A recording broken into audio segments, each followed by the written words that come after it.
Well, there it is, ladies and gentlemen. It's finally here.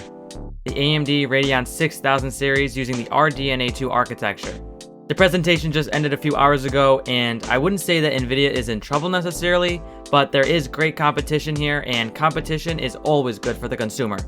We'll get into it all in just a second, but before we do, if you're new to the channel, make sure you subscribe as well as to give this video a thumbs up. Let's try to get to 10 likes. Starting off the show was the reveal of the Rdna 2 specs. It will still be using, or at least be based off of the Rdna 1 architecture with a 7nm process, but they are promising big numbers even with that in mind. Assuming there's no small print, it will have up to 2 times better performance on average than the 5700 XT. It will be about 30% more energy efficient with 50% better performance per watt, and over 2 times more memory bandwidth with less power draw using the new Infinity cache. And they are pushing this new cache at consumers pretty hard, and it seems like it's the reason why there's such a big jump in performance and less power draw in the first place. New graphical features for all the new cards were also announced.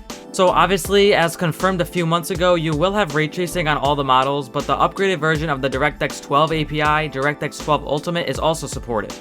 On top of those, there's variable rate shading, mesh shaders, sampler feedback, as well as new features to AMD's Fidelity FX graphics software, such as a denoiser, which will make a ray tracing game look better. Another huge thing was the announcement of something that AMD is calling Smart Memory Access. This basically will give you more performance when you use both an AMD CPU and GPU. How will it do that? Great question.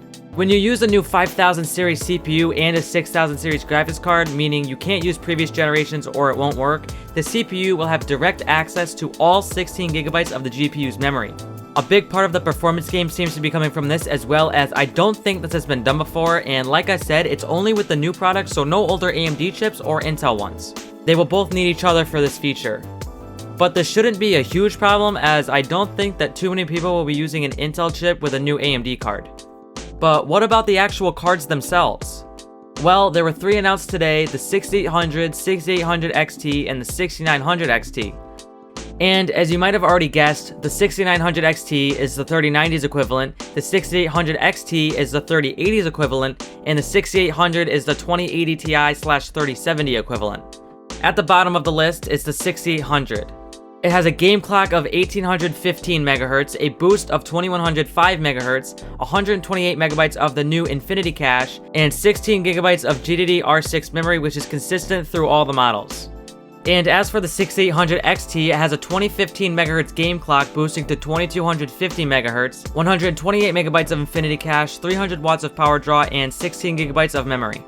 And lastly, the beast itself, the 6900 XT.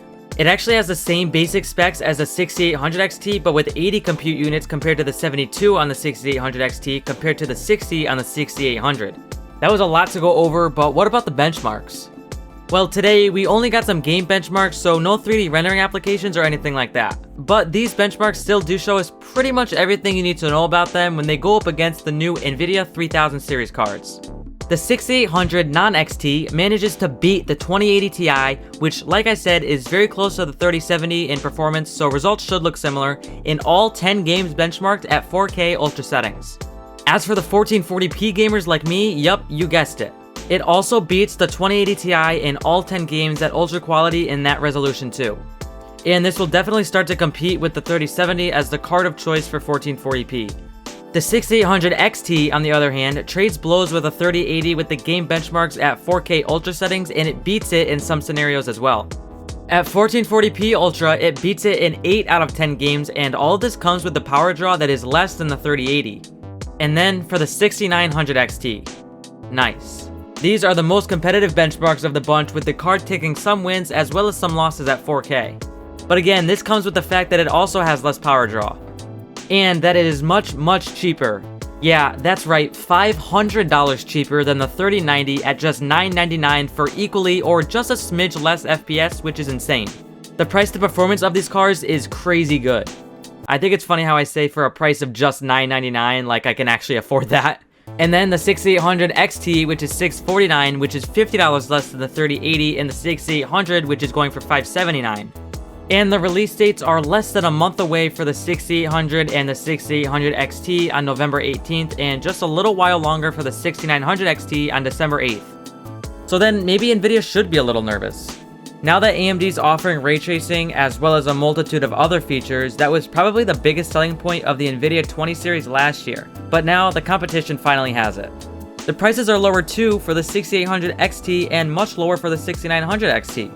And I almost forgot about how the new Nvidia cards are literally sold out everywhere right now. If Nvidia actually can't release them until early next year, which they did say a few weeks ago, then they are in even more trouble, as gamers looking to upgrade will go with AMD because they will be out much sooner and, like I said, for less. However, we should still wait for reviews to get more info on things like cooling, although the reference cards seem to have a great cooling solution with a triple fan setup. Alright, that's gonna do it for the AMD 6000 series graphics card wrap up. If you guys enjoyed, make sure you subscribe to the channel, leave a like before you head out, and go check out my other videos if you're new.